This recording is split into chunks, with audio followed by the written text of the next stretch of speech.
Hey guys! Welcome back to my vlog. So for today's vlog, medyo nakakatawa kasi to. This is another series of what my girlfriend feeds me. So pasensya na rin kayo sa room ko. It's a weekend and maglilinis ako. So kaya padala siya ng food kasi para mabawasan yung gagawin ko dahil na maglilinis ako. So parang naka-ready na lang yung food ganyan. Instead of me cooking pa, tapos magugas pa ako ngayon. So ngayon, pinadala niya ako. Nabuksan ko na kasi siya kaya ayoko nang, natanggal ko na yung cover. Pero she got me blue cheese chicken salad from nakalimutan ko saan niya ito binili. Pero it's one of my favorite stores kung saan gusto ko magpa-deliver ng something healthy. So, ito actually yung cover niya. Yan. Yan. Tapos ito na yung laman niya. This is actually, yun nga, blue cheese yung kanyang dressing. So, mag-attach din ako ng close-up picture. Pero this is how it looks like.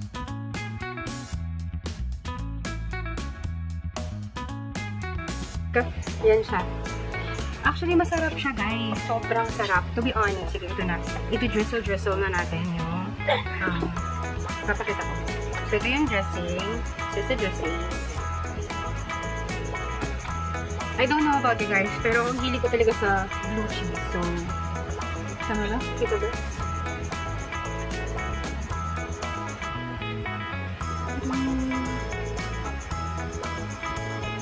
Simutin natin every bit of it is precious.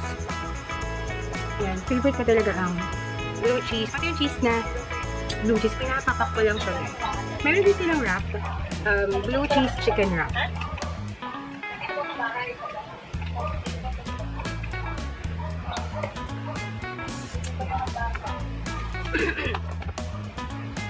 So, madumi.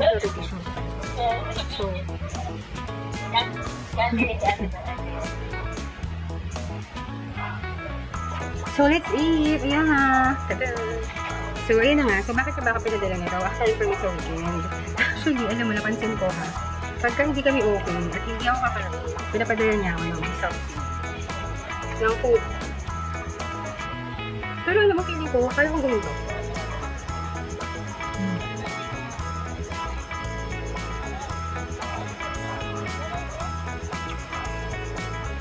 Kabay naman.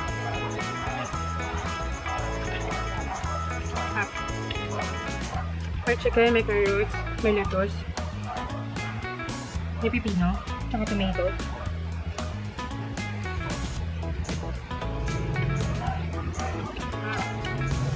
There's only wala pa akong nakilka na recipe ng blue cheese na dressing. Hindi ko alam kung ginagawa ito, kaya kung malaman kung nandun ko na lang mag-isa to.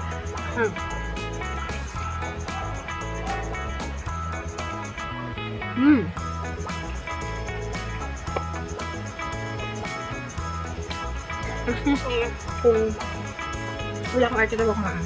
Pero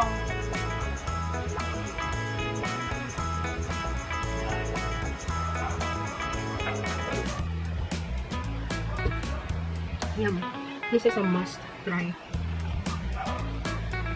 Pero kung papipiliin ako between their blue cheese chicken wrap at saka blue cheese salad, chicken wrap. Mas gusto kong chicken wrap.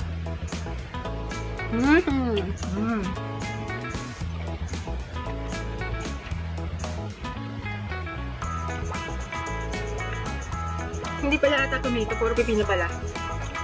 Mali ako, sorry. Pero hindi ko alam kung na-video ko ba last time. Gumagawa din naman sarili kong salad. Cherry tomatoes. Ay, pero parang napipin. Ganun.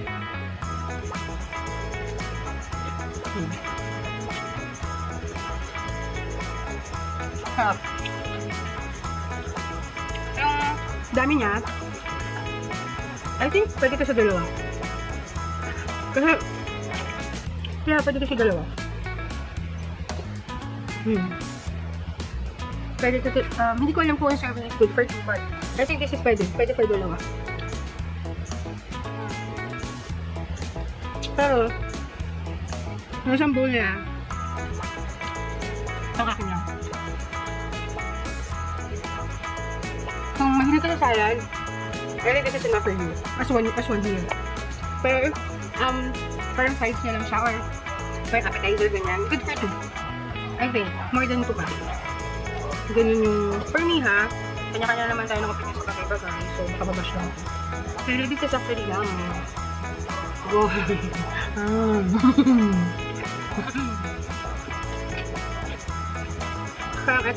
I can eat this all day. All day, every day.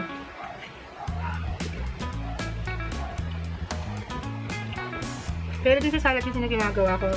Yung typical na edition, mustard, olive oil, yun yung ginagamit ko. Oh! May balsamic vinegar. Tama ba? Vinaigrette natin yung tawag ko.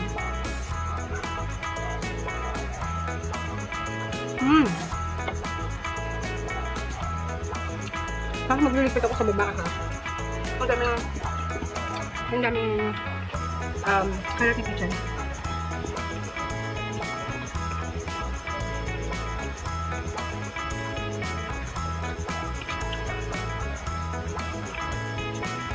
Ang sarap ng tiga.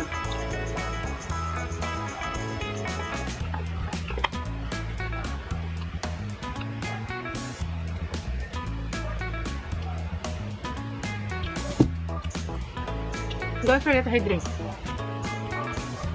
Lalo na ngayong summer. Daming mainit ang ubangan. Daming road rage.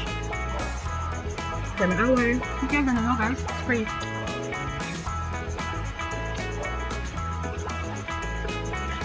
Sarap.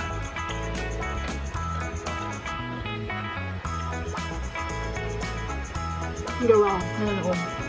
Hindi pala. Nakuha niya video call namin. Pero hindi ko pinaparinig. Pinapakita. Wala lang. Anyway, sa'yo na nga. Kwento.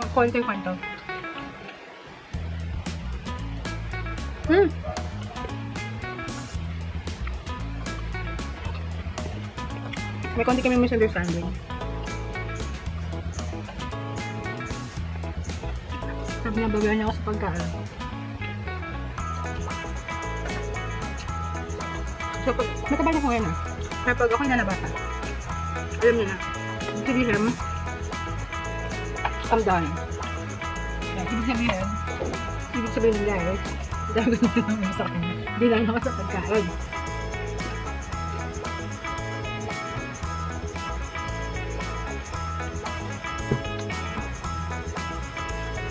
So that's all for what my girlfriend feeds me. Until next episode, until next time, bye!